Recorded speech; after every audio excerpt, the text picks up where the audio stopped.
Hi everybody, you're in for a real treat on this week's episode because we have a guest host this week. He fishes the professional bass fishing trail all over the country. He lives in the state of Oklahoma, and he's a great stick on the lake we're featuring on this week's episode. It's Tenkiller Lake in east central Oklahoma, and Andrew will be fishing for my favorite bass species, the smallmouth bass. This is going to be a lot of fun. Glad you were along. Here comes the show because Fox Sports Outdoors is on the air right now. It's time for your weekly fishing reports and real-time outdoor news from the Southwest region. This is Fox Sports Outdoors. Welcome to another edition of Fox Sports Outdoors. I'm your guest host, Andrew Upshaw. A little bit about me. I fished the FLW Tour for 4 years now, and I was actually the first college angler to ever fish the Bassmasters Classic. But enough about me. Let's talk about this beautiful lake we're on. We're on Lake Tenkiller, 13,000 acres. This lake is full of smallmouth, largemouth, and spotted bass. You know, I've caught some really big fish out of those three species. You know, this is in southeast Oklahoma.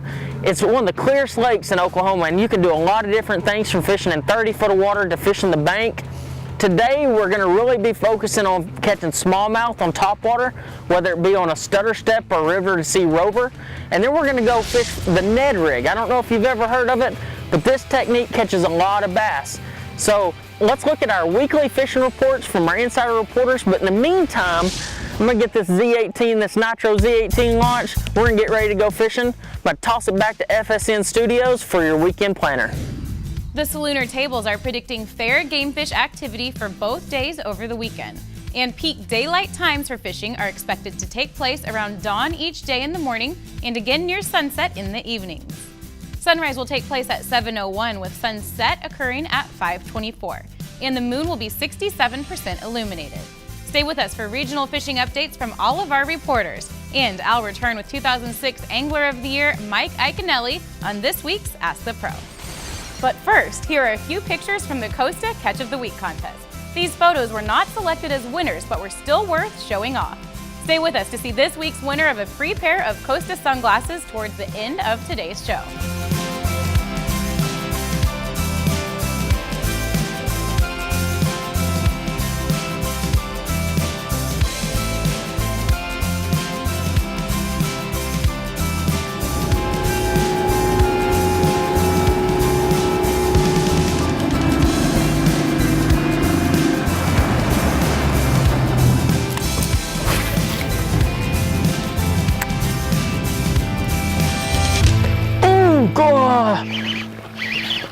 Oh yeah, that's a nice smallmouth there on the stutter step.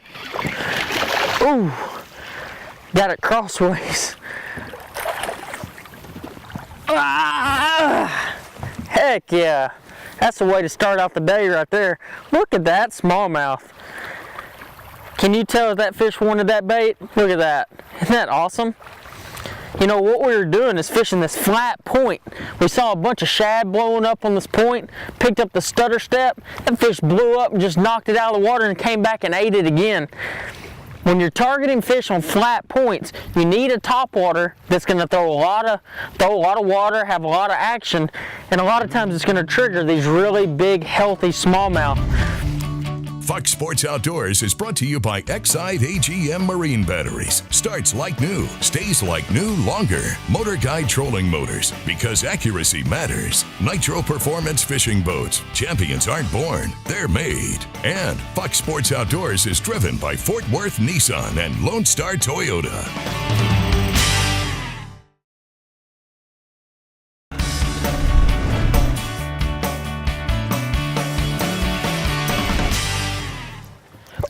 There we go. Oh, that's a nice topwater bass there. That one came up and ate that river to sea rover. Ooh. Whew.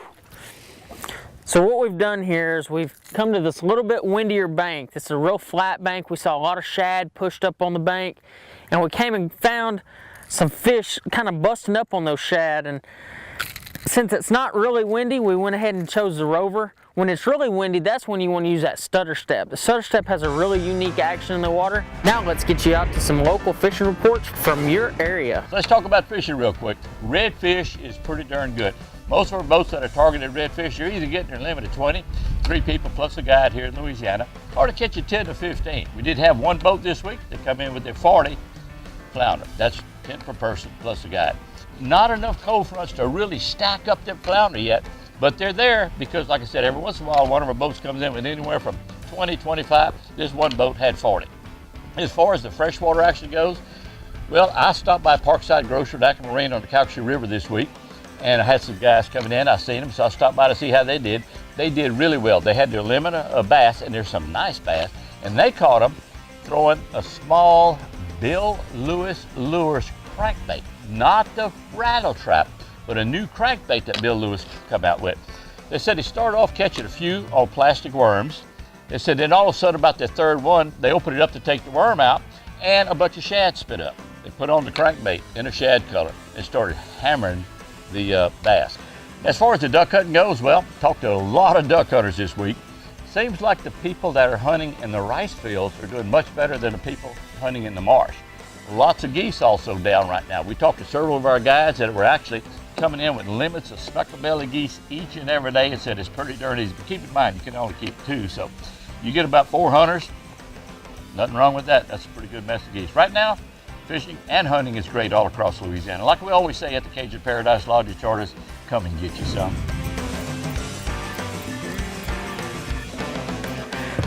Top water's all fouled up. I got one under it too. There he is. That's a nice one there, guys. Oh man.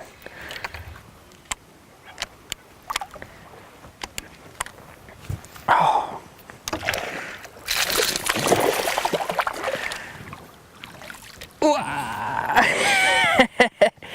You can't tell me he didn't want that. Look how he ate that topwater right there. So what we did is we came to this main lake point right here. These fish started blowing up, schooling all over the place. We're throwing our baits in there, they're knocking it out of the water. It was the craziest thing. So what you're doing out here is, see, we got fish blowing up still out here. It's so awesome. So hey, what we're gonna do next though, we're gonna take you to the bank and we're gonna throw biffle bug a little bit. So tune in, check it out here in just a minute.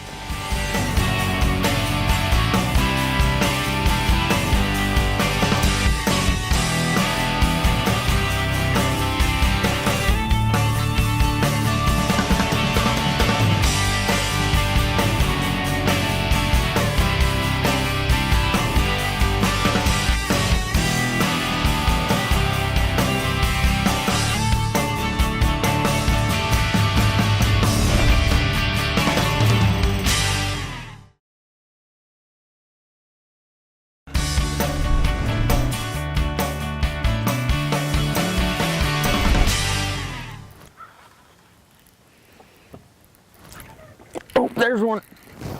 That's a good one there. He smoked that biffle bug. Oh yeah, that's a good one there. Oh yeah, nice smallmouth.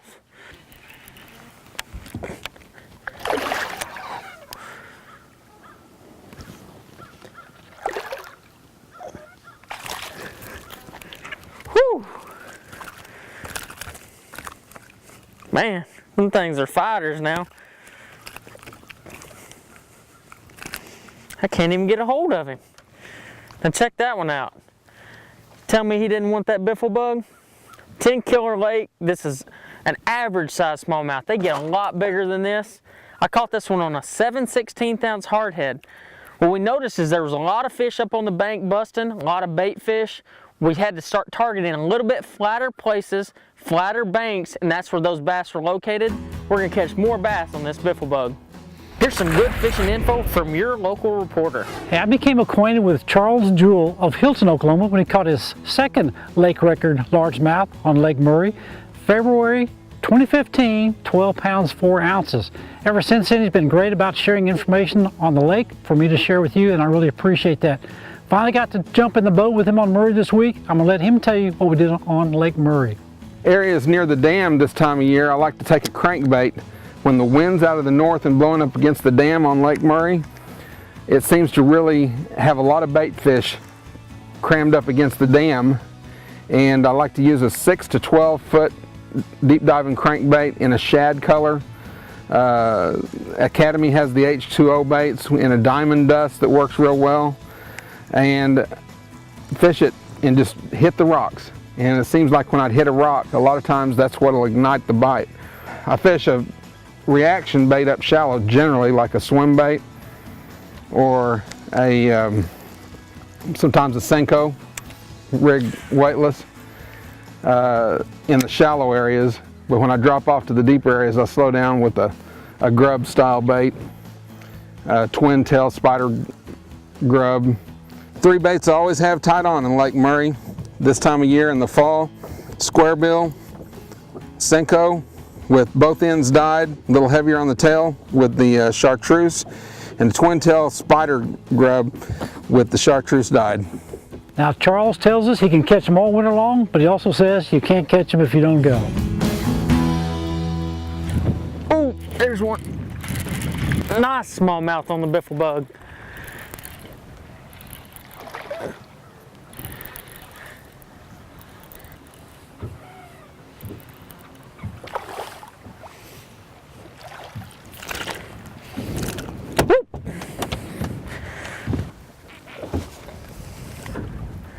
This fish right here was caught on a 7/16 ounce hardhead with a Sooner Run biffle bug. So what we're doing is we're running windy points with this hardhead. You know, something really important with this hardhead is having the right equipment. Right here we have a Team Lose light reel, a 7-to-1 gear ratio. These smallmouths run really hard when they hit a bait, so you have to have that reel to catch up to them. A 7-2 grass rod. The 7-2 grass rod is a heavy action, and that's what's necessary to set the hook really hard, especially on a long cast like I had right there. So if you're going down the bank, you're throwing you a biffle bug and you have this rod, you're gonna put more fish in the boat just like this. Oh, there's one. There we go.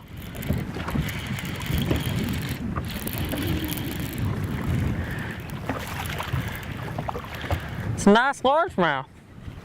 Skinny largemouth.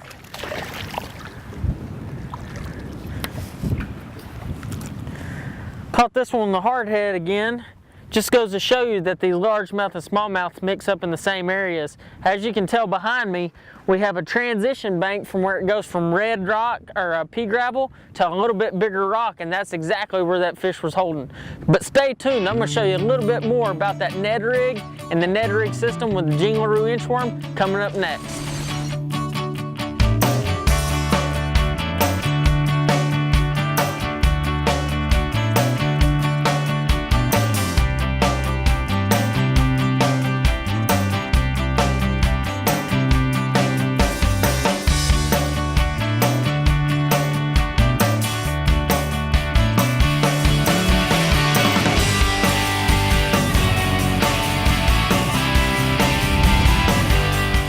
Sports Outdoors is brought to you by Tracker Boats. It's more than just a boat, it's a tracker. Costa Sunglasses, see what's out there. Mercury Marine, official outboard of Fox Sports Outdoors. And Lowrance Electronics, find, navigate, dominate.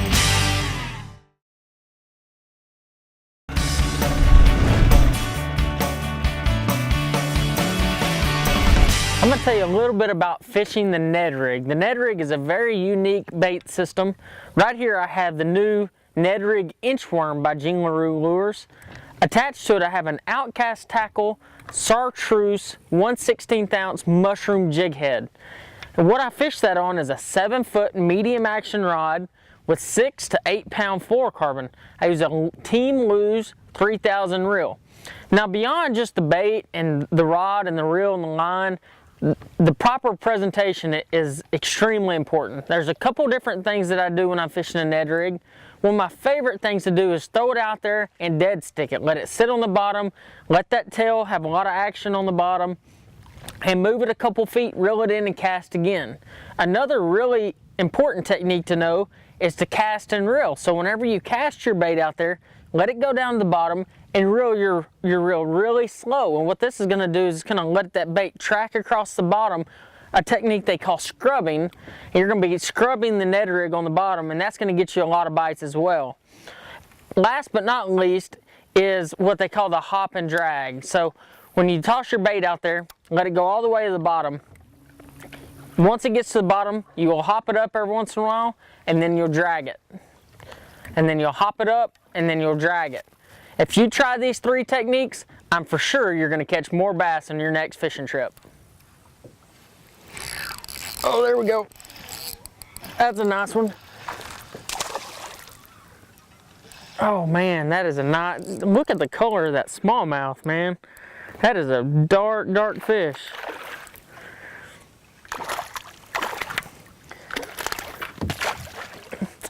So pretty much what we were fishing here is we're fishing a red bank here. As you can tell, the rock's a little more red. If you look around us, this is really flat, a do-nothing bank. This is a place where that Ned rig shines. You know, you're gonna get a lot of bites on an area like this. Smallmouth tend to feed on this. So the bait, what they'll do is they'll push that bait fish up on this bank and they'll eat it. And that's when we're really using this Ned rig and outcast jig head. This inchworm has a lot of tail action. You don't have to do a lot to the worm to make it work. It's actually a do-nothing worm. Throw it out there, let it sit on the bottom, you're gonna get the bites. Hey, let's kick it off to another fishing report with your local insider reporter. Hi folks, this week's Lone Star Lakes is brought to you once again by the folks at Chili Cheeks. If you need a cushion that'll both cool and warm, check out Chili Cheeks. In the hot summer, you freeze it and it'll keep you nice and cool out there on the boat. In the winter, microwave it and it'll keep you warm in the duck blind or in the deer blind. Now this week we're going to talk about the fall transition, and that is bass are moving out of the deeper water into the shallows, following the shad in order to feed. And on lakes Toledo Bend and Sam Rayburn, if you can find the grass, you'll find the bass. They're up shallow anywhere from 3 to 6 feet around the hydrilla, and you'll use your standard early morning baits like topwaters, Cincos, and spinner baits to get started, then get that jig and pig and work around the edges and insides of those grass lines. That's a surefire formula for catching bass on either of those lakes. Now we're here on Eagle Mountain and the sand bass bite has been great around the island, but we're up shallow in the reeds pitching a chartreuse and white spinner bait in order to catch our bass. That's this week's Lone Star Lakes, brought to you by Chili Cheeks. Now let's check in with Mr. Bill Olson. He's on the coast. Hi folks, this week's report is brought to you by Port Aransas on Mustang Island, the fishing capital of Texas, where anglers enjoy pristine bays, estuaries, 18 miles of surf, and the deep blue waters of the Gulf of Mexico. Plus the local restaurants will even cook your catch come sundown. Come fish and play Texas Island style. For more information, visit portaransas.org. Mild late fall weather patterns continue all on the Texas coast. However, temperatures have slipped slightly and anglers are contending with brisk winds in advance of and as the front passes. Lighter winds have shown up once conditions settle and fishing improves. Now, bird activity on the upper coast has kept anglers busy. Trout and redfish have been caught underneath feeding birds. Just remember to use a 3/8 ounce jig head to help make long casts and get to the better fish underneath and around the edges of the activity. Mid-coast anglers are seeing a good topwater bite. Back lake areas are starting to drain, with anglers sitting around the mouth of these areas, catching good fish on Unfair Lures dog walker as well as soft plastics. Now on the lower coast, anglers drifting grass and sand pockets are catching trout and redfish with an occasional drum. Activity in the Brownsville Ship Channel is increasing as snook, mangrove snapper, trout, redfish, and drum are taking up residence in advance of winter. This weekend, both Saturday and Sunday have a single tide schedule of 1 high and 1 low tide each day. I'm Bill Olson, and I'll see you on the coast. There's a nice one.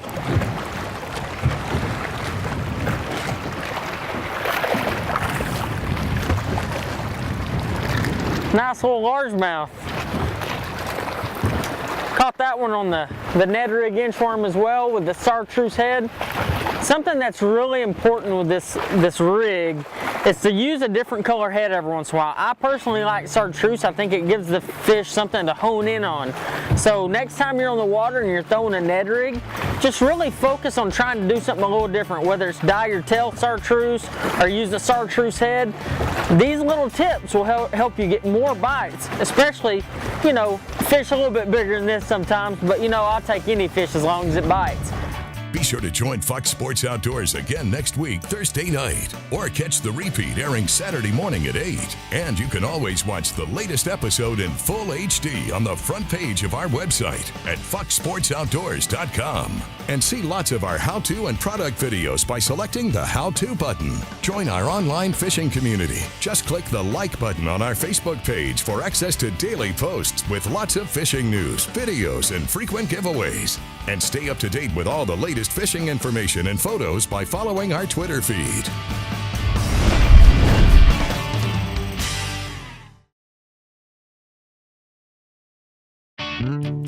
Fox Sports Outdoors is brought to you by Academy Sports and Outdoors. Right stuff, low price, every day. Lose, fueled by passion, driven by innovation. Feel the difference. Gene LaRue and Bobby Garland Lures. With our baits, a good day of fishing is in the bag. And Strand Fishing Lines, the standard of dependability. Welcome back, everyone. Let's get right to your Ask the Pro question for this week. Rick wants to know, when do you cast a jig rather than flip it? For the answer, we asked the 2006 Angler of the Year, Mike Iaconelli. Question is, when do you cast the jig versus use a pitching or flipping technique? You know, the flipping technique is a super up-close technique. When you're within 5 feet of the boat, it's a flipping technique. Pitching is a different technique, a little bit further out. That gets that 5 to 10 foot zone. But when you have to get away from the fish, that's when you're going to use the casting technique. Great example that would be fishing deep water and clear water where you can't get close to them. Most of the time you're going to use a casting technique. The key for me is to use all 3 techniques, present the bait the right way, and you're going to maximize your fish. Thank you, Mike. If you want some help from one of the pros, go to foxsportsoutdoors.com and follow the Ask the Pro link to submit a question. Now it's time for the Costa Catch of the Week, where someone wins a new pair of shades. This week's winners of the Costa Catch of the Week contest is Trip Moser of Fayetteville, Arkansas, showing a 20-inch brown trout he caught in Norfolk River in Arkansas. To enter the contest, go to foxsportsoutdoors.com and click the Costa Catch of the Week box on the right side of the homepage. Follow the instructions to send in your big fish photo, and you might win a new pair of Costa sunglasses. You can see all the Costa sunglasses at their website. Just go back to the homepage of our site and click the Costa logo. It's there you'll see all the Costa frame and lens styles, including the frame style I'm wearing today called Luke. Today on Lake Tenkiller, we used a couple different techniques and a couple different baits. I'm going to show them to you now. First off was the new Rattle Trap Stutter Step. The Stutter Step was actually caught the biggest fish of the day, over 3.5 pounds. Caught that on a Lew's, Team Lew's Light with a Lew's Custom Speed Stick. We also caught quite a few on the River to Sea Rover topwater. Once it slicked off a little bit, they seemed to want that Rover a little better. Also in the same type setup. Once that topwater bite died, then we went to a Gene LaRue Biffle Bug in Sooner Run color, 7/16 ounce hardhead. The Team Lew's Light custom rod. This is the grass rod. We actually started targeting flat banks, wind-blown banks. We started catching a lot of fish on a hardhead Biffle Bug. And finally, once the bite got super tough, we went to the new Ned Rig Inchworm by Gene LaRue Lures. We paired that up with a 7-foot medium action rod, a 3000 series reel, 6 to 8 pound test. You can get all of this great stuff and more at Academy Sports and Outdoors. Thanks for joining us on this week's episode. I hope you learned some new techniques and better ways to catch them here on Lake Tenkiller. Barry's back next week. Thanks for watching.